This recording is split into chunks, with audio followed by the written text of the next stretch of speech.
Sahabat Shalom, Bapak Ibu, saudara-saudara yang dikasihi dan diberkati oleh Tuhan, ya, memang di dalam ibadah kita, dalam setiap ibadah Sabat itu, sebelum khotbah, ya, sebelum menyampaikan pengajaran atau midras, maka ada pembacaan kitab suci. Ya, memang untuk orang yang tidak terbiasa, ya, merasa pembacaannya terlalu lama, ya, karena dari pembacaan Torah sendiri sudah terdiri dari 4 pasal, belum lagi Haftara, Tehilim, dan Besora, ya, atau Brit Kadasa Perjanjian Baru.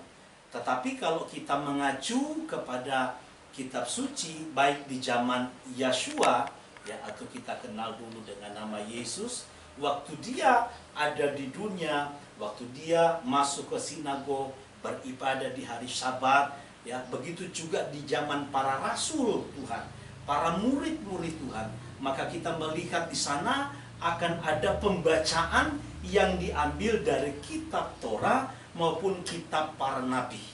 Ya, misalnya dalam Kisah pasal 13 ayat yang ke-15, setelah selesai dibacakannya pembacaan kitab Torah dan para nabi, lalu kemudian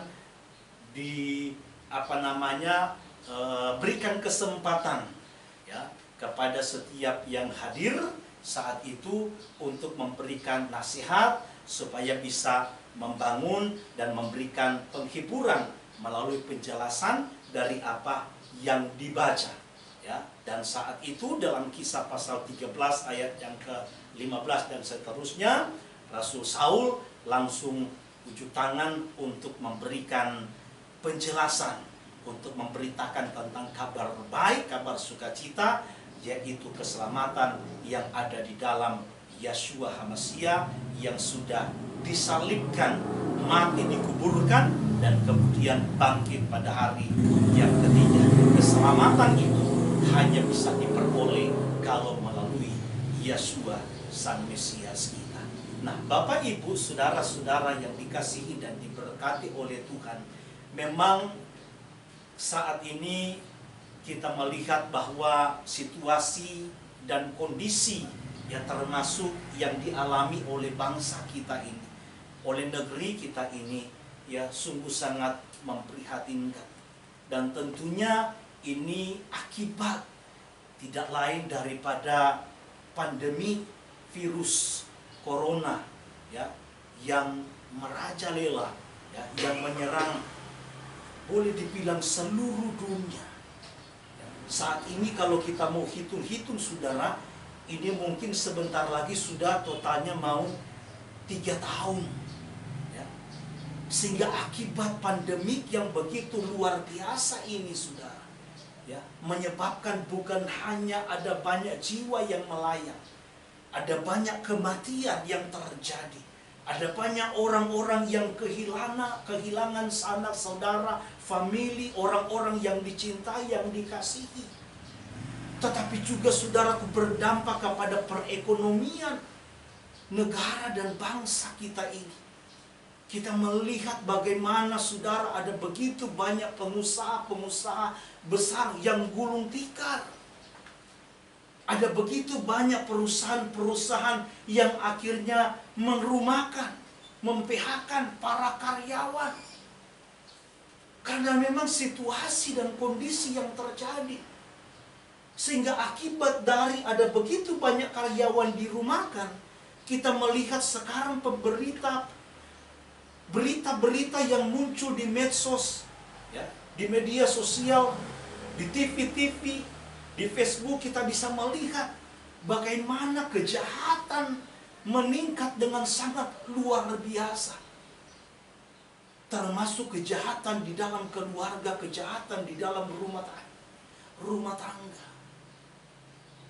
Nah, saudara-saudaraku yang dikasihi Tuhan, memang di dalam kehidupan manusia, kita tidak pernah tahu apa yang akan terjadi ke depan. Jangankan untuk tahun depan, bulan depan, Bahkan 1 jam sesudah pun dari ini kita tidak tahu apa yang akan terjadi. Kalau kita mau jujur, kita manusia seringkali kita merencanakan sesuatu yang baik. Apa yang kita rencanakan itu, saudaraku, kita sudah pikirkan itu secara matang. Bahkan tentunya saudara, bukan hanya sekedar kita pikirkan dan rencanakan. Tentunya kita sebagai manusia, kita mengharapkan sesuatu yang terbaik. Itu boleh terjadi. Satu keberkatan, satu keberhasilan, satu kesuksesan. Namun jujur saudaraku, terkadang apa yang kita rencanakan itu tidak semulus dengan fakta, dengan kenyataan yang terjadi. Bahkan boro-boro keberkatan, kesuksesan. Tidak sedikit justru yang kita alami adalah sebaliknya. Kita mengalami justru kegagalan demi kegagalan. Nah, sehingga Bapak Ibu saudara-saudaraku yang dikasihi Tuhan, karena seringkali apa yang kita alami ini, kenyataan yang kita jalani tidak sesuai dengan apa yang kita harapkan, yang kita rencanakan. Sehingga tidak sedikit akhirnya orang yang khawatir akan hidupnya. Apalagi kalau kita berbicara tentang masa depan kita. Yang lebih parah lagi saudara-saudaraku yang dikasihi Tuhan, karena terlalu sering kita menghadapi yang namanya kegagalan. Sering kita menghadapi kenyataan yang pahit, yang tidak sesuai dengan apa yang kita rencanakan. Sehingga justru kita mengalami satu kehidupan di mana kita sendiri tidak menikmati yang namanya ketenangan. Kita hidup di dalam kegelisahan. Bahkan saudaraku, kita hidup di dalam ketakutan.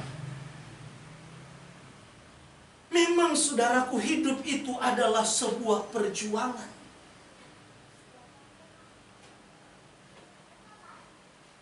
Dan inilah yang menjadi kerinduan, menjadi tujuan dari setiap manusia, yaitu memperjuangkan kehidupan ke depan. Apakah kehidupan keluarga kita, apakah kehidupan usaha kita, pekerjaan kita, bahkan studi pendidikan anak-anak kita. Sebagai insan manusia, pasti kita akan memperjuangkan yang terbaik. Sehingga kita akan berupaya, kita akan bekerja keras, banting tulang, bahkan mungkin tulang banting, bangka, bengko, bongko, berusaha sekuat tenaga. Tetapi sekali lagi saudara-saudaraku yang dikasihi Tuhan, kadang-kadang perjuangan kita ini terbentur dengan segala ketakutan dan kekhawatiran. Bahkan tidak sedikit saudaraku, ada orang yang justru sudah menyerah duluan sebelum berjuang. Belum juga berjuang, belum juga berusaha, tetapi dia sudah menyerah duluan.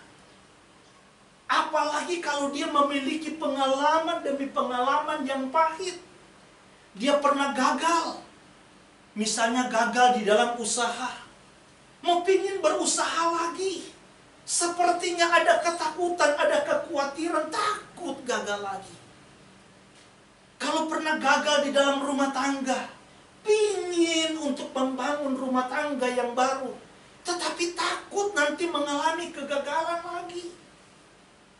Begitu juga kalau anak-anak kita pernah mungkin kuliah, tetapi mungkin karena keterbatasan ekonomi, karena situasi dan keadaan, sehingga harus dirumahkan. Nah, waktu ada rezeki mau pingin kuliah lagi, ada ketakutan, ada kekhawatiran yang menghantui. Sehingga tidak sedikit orang yang akhirnya memilih mengurungkan niatnya daripada berusaha ataupun berjuang. Inilah saudaraku yang dikasihi Tuhan, yang saya sebut dengan kalah sebelum berperang.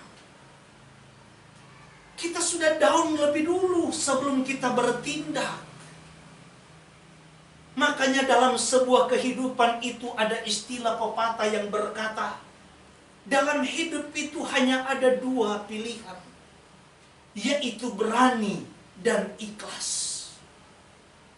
Kalau kita tidak berani untuk bertindak, kalau kita tidak berani untuk mengambil sebuah keputusan, sebuah tindakan, maka ikhlaslah untuk menerima segala keadaan. Tetapi kalau kita tidak ikhlas dengan keadaan yang saat ini, kalau kita tidak ikhlas dengan kenyataan yang saat ini kita peroleh, maka beranilah untuk bertindak. Maka beranilah untuk berjuang. Sama seperti parasa yang kita baca hari ini. Kalau kita baca dalam Kejadian atau Beresit pasal yang ke-32 sampai 33, kita tahu latar belakang bagaimana Yakub meninggalkan keluarganya, ayah dan ibunya bersama dengan kakaknya Esau. Saya nggak perlu ceritakan kembali. Tetapi saudaraku, di dalam parasa ini sekian lama mereka sudah berpisah. Tetapi ada ketakutan, ada kekhawatiran yang begitu luar biasa, yang menghimpit, yang meneror pikiran daripada seorang Yakub terhadap kakaknya Esau. Dia begitu takut, nanti kalau seandainya saya bertemu dengan Esau, habis saya, mati saya pasti. Karena dia tahu bagaimana amarah Esau waktu dia meninggalkan Esau. Ketika Yitzhak memberkati Yakub dengan berkat kesulungan yang seharusnya itu diberikan kepada Esau kakaknya. Dia tahu betul bagaimana kemarahan daripada Esau sehingga dia begitu takut, saudara. Akhirnya dia mulai merencanakan apa yang harus dia lakukan. Minimal untuk mengambil hati kakaknya ini. Kalau bahasa orang sekarang, ya, di mana-mana biasanya ada kalau mau bikin urusan, ya, mau urus sesuatu, biasanya ada amplop di bawahnya. Ya. Bahasa halusnya saudaraku, ini persembahan kasih. Ada lagi bilang, ya ini hanya sekedar uang tinta dan lain-lain, ya, supaya urusannya cepat, kan begitu, ya. Ya kita jujur saja, kadang kita kalau urusan gereja saja, organisasi, ya, kalau nggak ada yang namanya persembahan kasih tadi di bawah berkasnya, lama prosesnya, kadang dibiarin begitu saja, ya. Tapi kalau ada persembahan kasihnya, amplopnya, nah ini cepat ditangani. Nah inilah kira-kira yang ada di otak seorang Yakub. Setidaknya saudara, dia mengutus para utusan dengan membawa persembahan yang cukup banyak. Supaya setidaknya kakaknya Esau ini, hatinya bisa luluh. Biasalah kita manusia, semarah-marahnya kita, aduh, kalau sudah bawa doi, ya, sudah lihat ada satu gepok, marahnya bisa hilang loh, saudara. Tadinya waktu orangnya nggak ada, waduh, udah dikutuk-kutuk, dimaki habis-habisan. Tapi begitu orangnya datang, bawa segepok, saudara, waduh, langsung jadi baik. Ini harapan daripada seorang Yakub. Sehingga mengutus utusan dengan membawa persembahan yang sangat banyak. Karena dia takut, karena dia khawatir. Tetapi saudaraku, ketakutan dan kekhawatiran dia tetap mengharuskan dia untuk dia bertindak. Betul saudaraku. Omong kosong kalau kita manusia ini tidak ada yang namanya benih kekhawatiran. Tetapi jangan sampai kekhawatiran itu menghimpit iman kita. Jangan sampai kekhawatiran, ketakutan itu menghimpit pengharapan kita.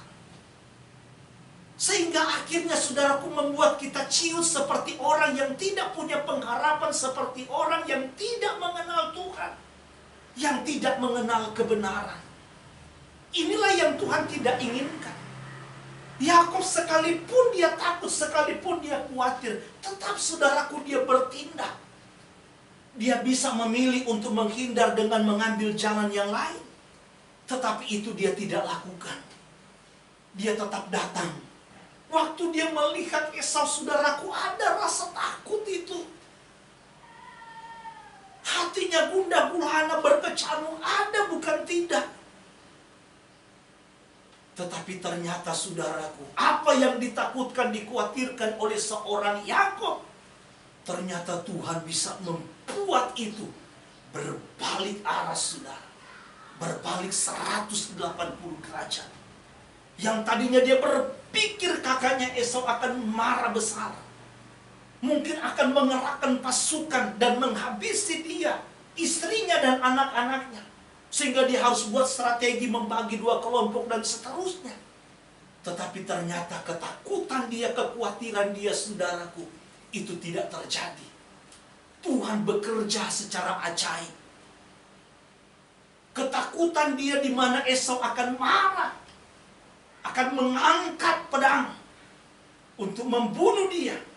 Justru saudaraku, bukan pedang yang diangkat, tetapi kasih yang dikedepankan, hati yang rindu yang dikedepankan. Sehingga ketika dia melihat Yakub, dia berlari bukan untuk membunuh, dia berlari bukan untuk membalas dendam, tetapi dia berlari untuk memeluk adiknya yang sudah sekian lama berpisah dengan dia. Dan ini bisa terjadi, saudaraku, karena Tuhanlah yang berbuat demikian. Karena Tuhanlah yang campur tangan.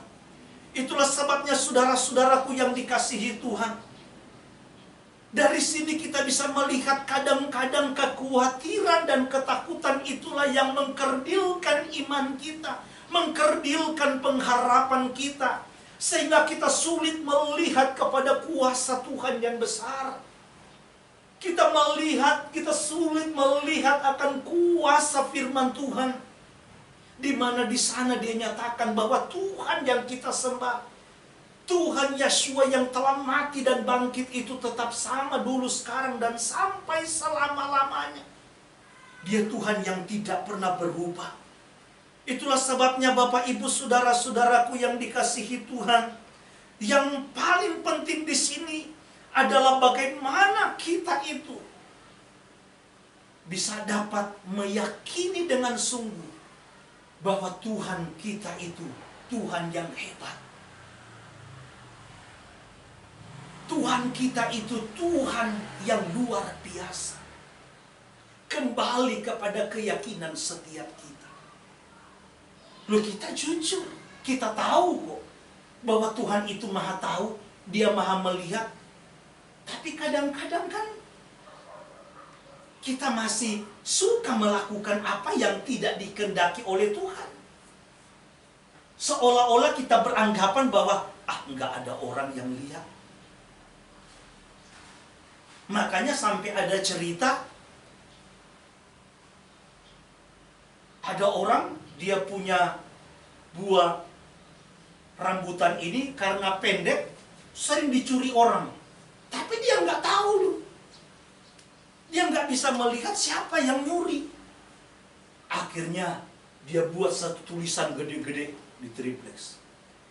Biar saya tidak lihat, tetapi ada yang lihat. Nah, tentunya yang dia maksud bahwa Tuhan pasti melihat. Harapan dia kalau orang ini baca, walaupun yang punya rambutan tidak lihat, tapi Tuhan lihat. Ya mungkin dia takut. Begitu si pencuri ini lihat ada tulisan, dia tetap curi. Lalu kemudian dia balik triplexnya, dia tulis lagi.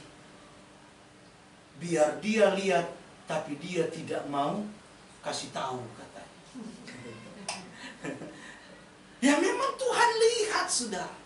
Tapi jujur kita orang Kristen kadang-kadang kurang menyadari, tidak meyakini Tuhan itu lihat.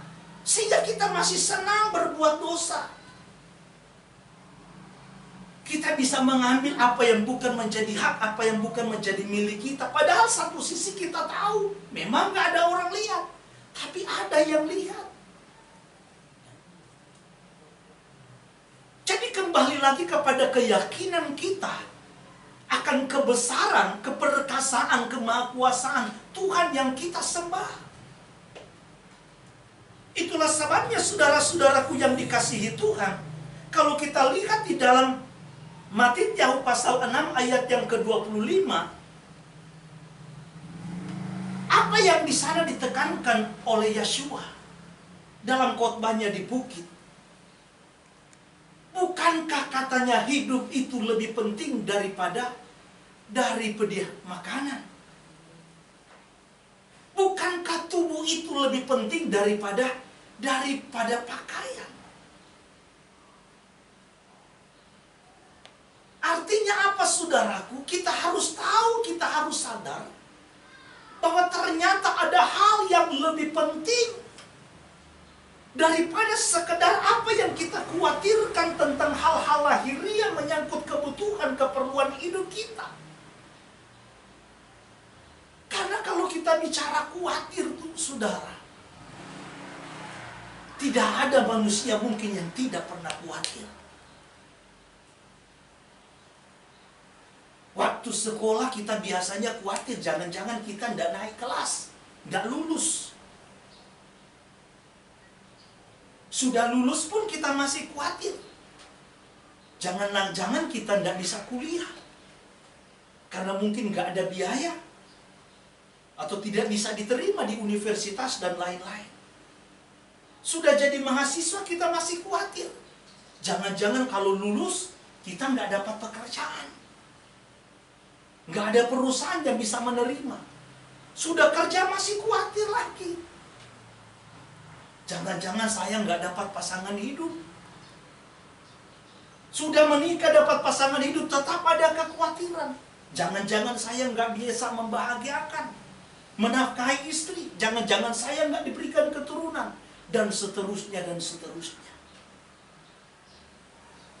Nah, saudara-saudaraku yang dikasihi Tuhan, firman Tuhan hari ini menekankan kepada kita, Bapa di sorga itu tahu betul apa yang menjadi keperluan dan kebutuhan kita.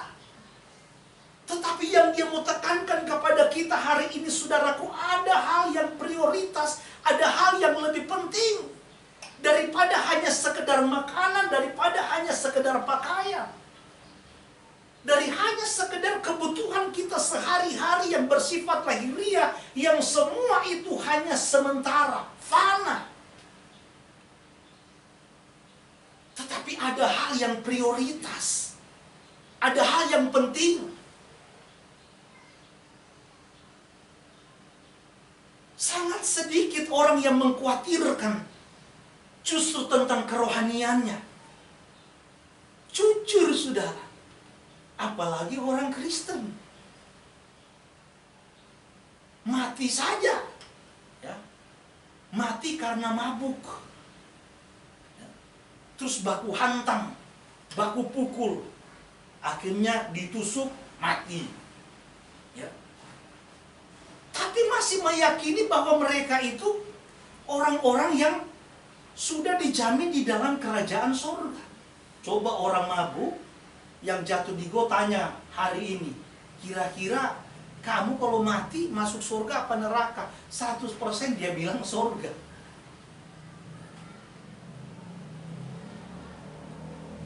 Jadi kalau mau jujur, saudaraku, kita kadang-kadang, saudara, bahkan mungkin sering manusia, karena sebagai orang percaya, kita tidak ada kekhawatiran dan ketakutan tentang kehidupan yang akan datang yang bersifat kekal.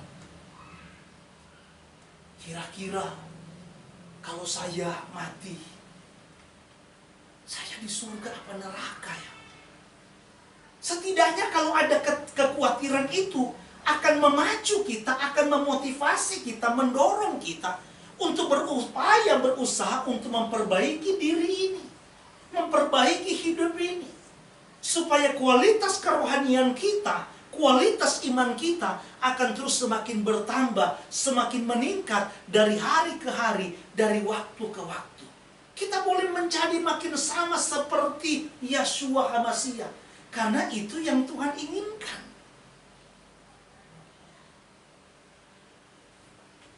Coba saudara,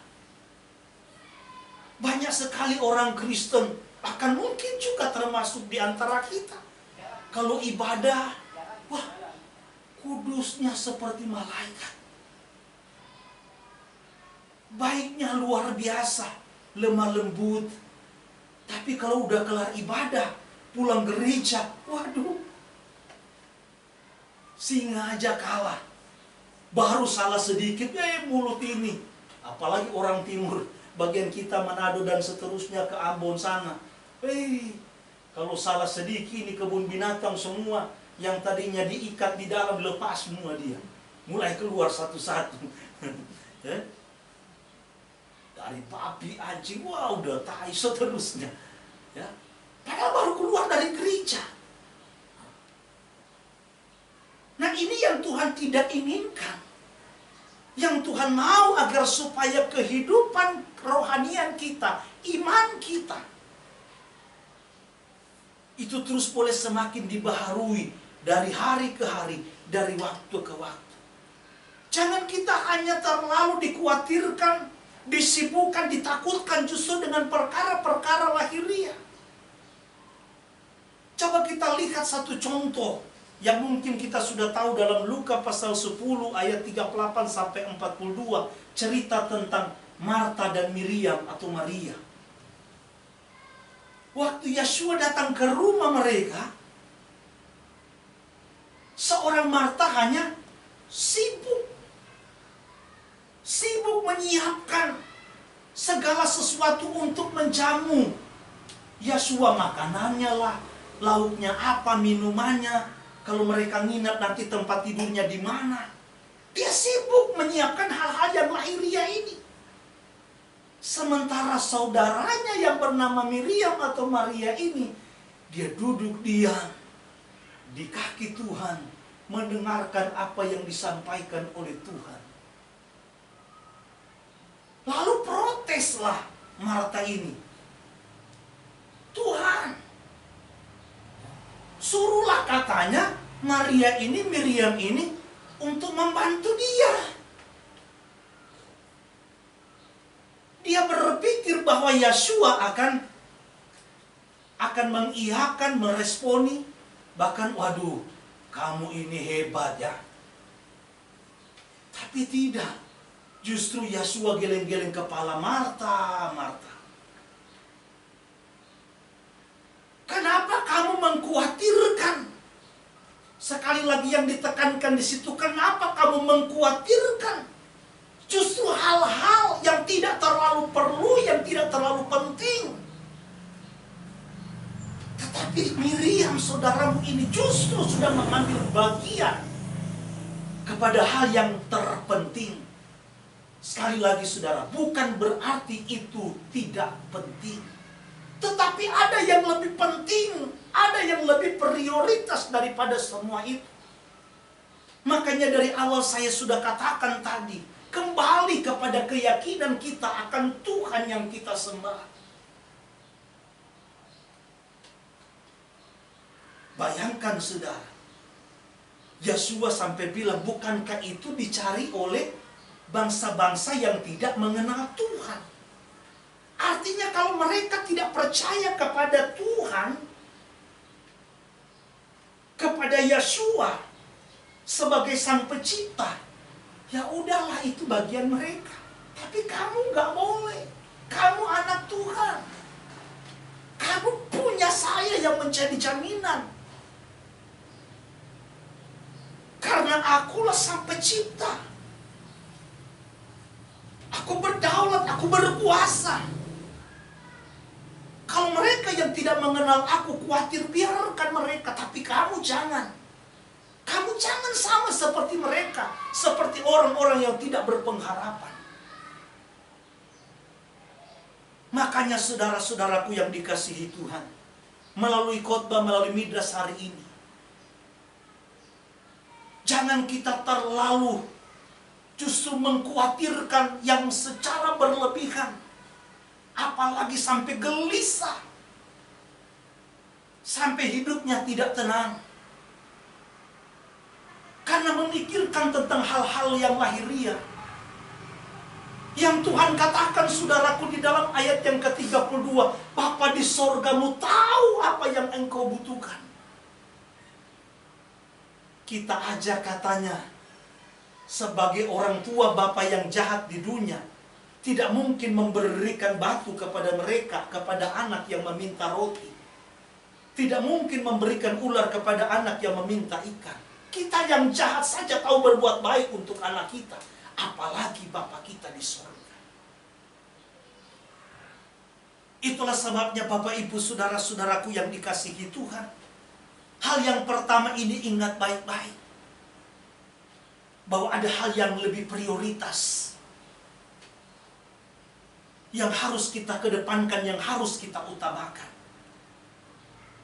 Hal yang kedua saudaraku yang dikasihi Tuhan, karena memang jalan hidup kita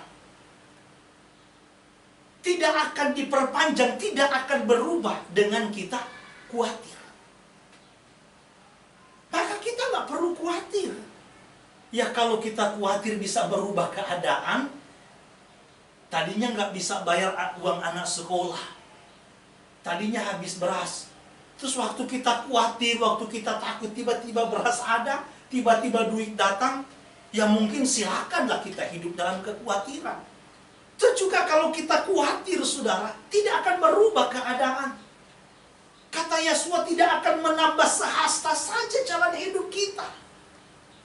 Karena memang Yesua mau tekankan kepada kita bahwa hidupmu itu ada di dalam tanganku.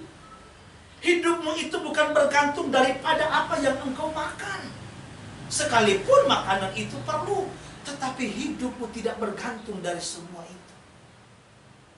Hidupmu bergantung kepada aku.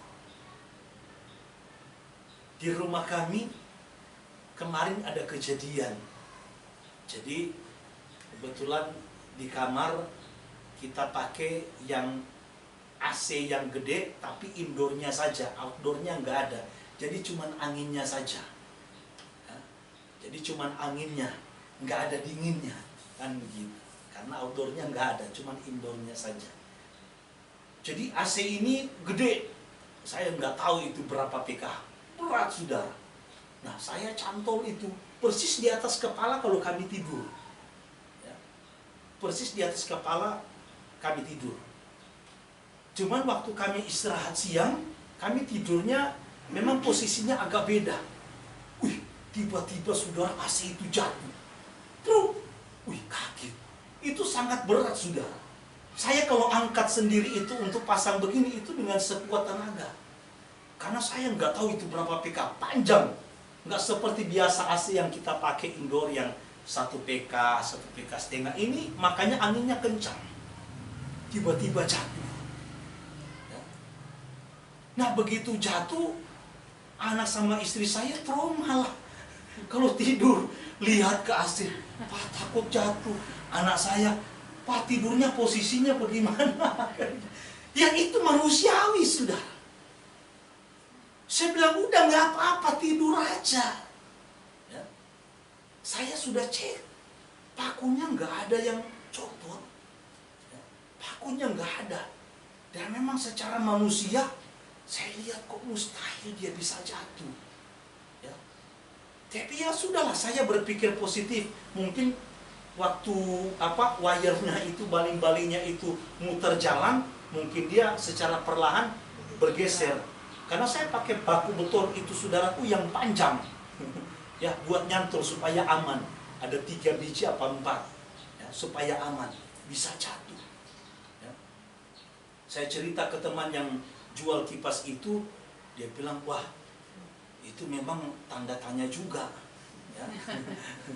Coba aja diikat pakai kawat. Kalau misalnya masih jatuh, ini pasti ada yang sirik katanya.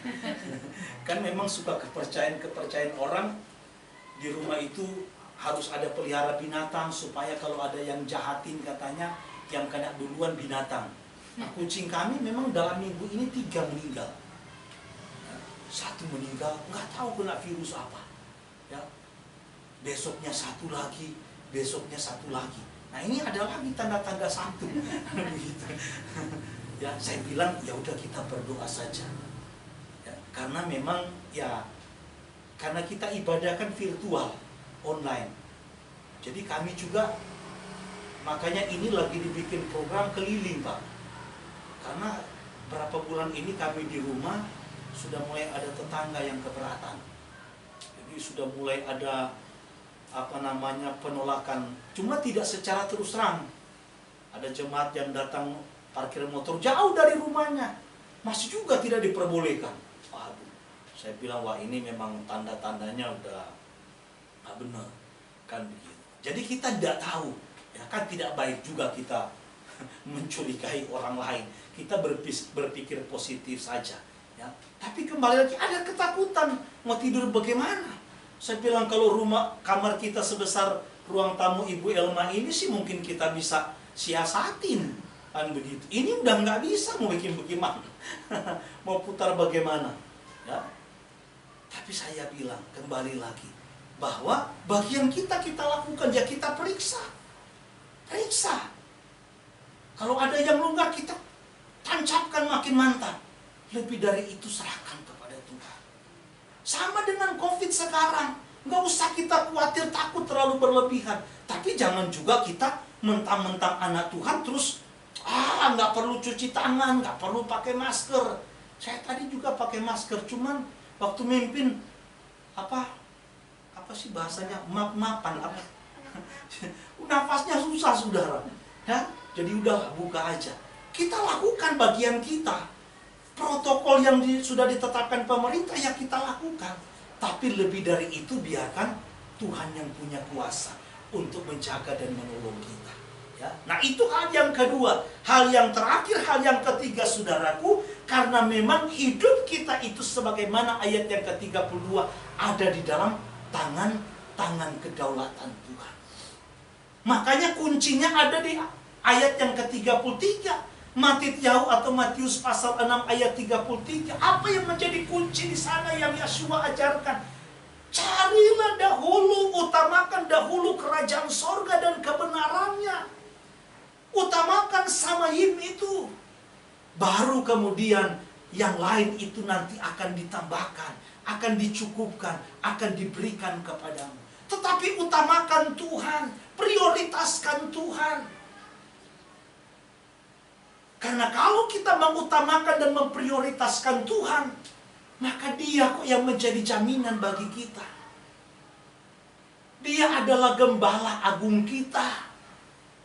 Tehillim 23 David bilang, Yahweh adalah gembalaku. Yohanan atau Yohanes 15 bilang, Yeshua bilang, pasal yang ke-10 bilang, akulah gembala yang baik. Nah kalau kita sebagai domba gembalaannya, Dia adalah sang gembala agung kita, maka Dialah yang memberikan jaminan, memberikan rumput yang segar kepada kita, menuntun kita ke air tenang. Itu tugas sang gembala. Tugas kita adalah bagian manut saja. Ikuti apa yang Tuhan perintahkan, lakukan apa yang Tuhan inginkan. Lebih daripada itu, biarkan Tuhan yang akan menyatakan karya kuasanya di dalam kehidupan kita. Bagaimana cara Tuhan menolong kita, itu adalah rahasianya Tuhan. Bagaimana Tuhan membiayai studi pendidikan anak-anak kita, itu semua rahasia Tuhan. Gak usah kita khawatir dan takut yang berlebihan.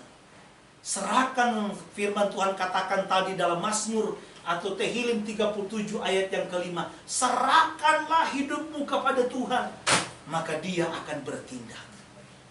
Itulah sebabnya saudaraku, hari ini dalam situasi-situasi saat ini, mari kita belajar untuk menaruhkan pengharapan kita hanya kepada Tuhan.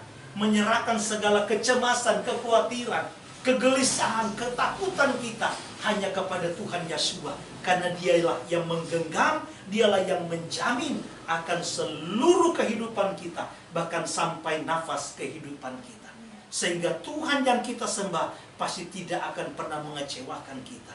Dia akan membuat segala sesuatu menjadi indah dan manis tepat pada waktunya. Biarlah kita menjadi orang yang berbahagia karena kita melihat selalu bahwa Tuhan kita tidak pernah meninggalkan dan membiarkan kita. Tuhan kiranya memberkati kita semua siang hari ini, dan biarlah pengharapan kita, iman kita semakin ditambahkan, ketaatan kita juga semakin ditambahkan, sehingga di dalam menjalani hidup ini Tuhan adalah segala-galanya. Tuhan Yeshua HaMashiach, dialah harta kita yang paling berharga. Haleluya. Bapa Yahweh memberkati kita semua. Mari kita